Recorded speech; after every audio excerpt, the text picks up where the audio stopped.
कल के बाजार पर क्या रखे खास स्ट्रेटेजी और बाजार के लिए अहम संकेत समझ लेते हैं अनिल जी से। हफ्ते के पहले दिन भारतीय बाजारों ने दिखाया जबरदस्त दमखम, और ये दमखम कोई हमारा अपना नहीं था, पूरा का पूरा इंपोर्टेड यानी कि अमेरिकी बाजारों से आता हुआ।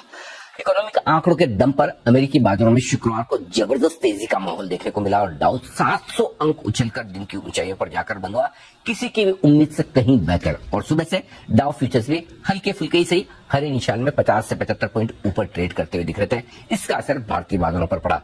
हालांकि जितनी तेजी अमेरिका में हुई, जितनी तेजी एशियाई बाजारों में थी, उसके मुकाबले हम ज्यादा मजबूत खुले नहीं, मुश्किल से ½ % ऊपर। और उसके बाद थोड़ा बहुत वक्त हमने 18,000 के नीचे बिताया। शुरुआती 15-20 मिनट आधा घंटे में वक्त बिताने के बाद भारतीय बाजारों ने धीरे धीरे रफ्तार पकड़ना शुरू किया और उसके बाद 18,150 तक पहुंचे। अच्छी बात क्या थी?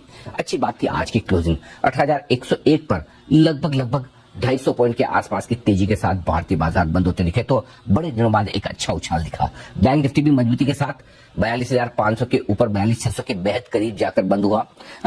ब्रॉडर मार्केट में पूरी तरह से तेजी का माहौल था, सारे सेक्टर हरे निशान में थे। आप सोचिए, ऐसा कम देखने को मिलता है, और स्पेशली जिन सेक्टर से ज्यादा दबाव रहता है, आईटी आज ये सबसे ज्यादा लीडरशिप में था तेजी की तरफ। और टीसीएस के नतीजों के पहले न सिर्फ टीसीएस बल्कि इन्फोसिस और बाकी आईटी दिग्गज और आईटी मिड कैप शेयर ये सब मजबूती के साथ आगे बढ़ते नजर आए। तो हमारे अपने फैक्टर भी थे जिन्होंने बाजार में आगे चलते हुए तेजी का जोश भरा। ओवरऑल कह सकते हैं कि पिछले हफ्ते की तरह ही इस हफ्ते भी सोमवार को शुरुआत मजबूती के साथ हुई। संकेत ग्लोबल मार्केट्स के अच्छे थे और हमारे अपने संकेतों में शुक्रवार और पिछले 3 सेशन में बुध, गुरु और शुक्रवार को जो कमजोरी हुई, उसके बाद बाजार हल्के और ओवरसोल्ड थे।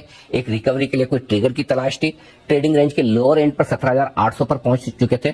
तो अमेरिकी बाजारों से जो अच्छी खबर आई तेजी की, वो एकदम सही वक्त पर आई और वहीं से बाजार ने सपोर्ट लिया और ऊपर की तरफ आ गए। अब देखना ही है कि 18,250 के आसपास जो ऊपर की रेंज है, वहां पर बार बार जाकर हम रुकते अटकते हैं, क्या उसे इस बार पार कर पाते हैं या वापस वहीं से लौटेंगे। लेकिन ओवरऑल हफ्ते के पहले दिन बाजारों ने एक मजबूत ट्रेडिंग सेशन दिखाया जिससे किसी को कोई शिकायत नहीं हो सकती है। जहां तक कल के बाजारों का सवाल है, देखना है कि 700 पॉइंट की बड़ी तेजी के बाद आज रात अमेरिकी बाजार क्या कुछ करते हैं, उसी तेजी को आगे बढ़ाते हैं या फिर आती है थोड़ी मुनाफा वसूली।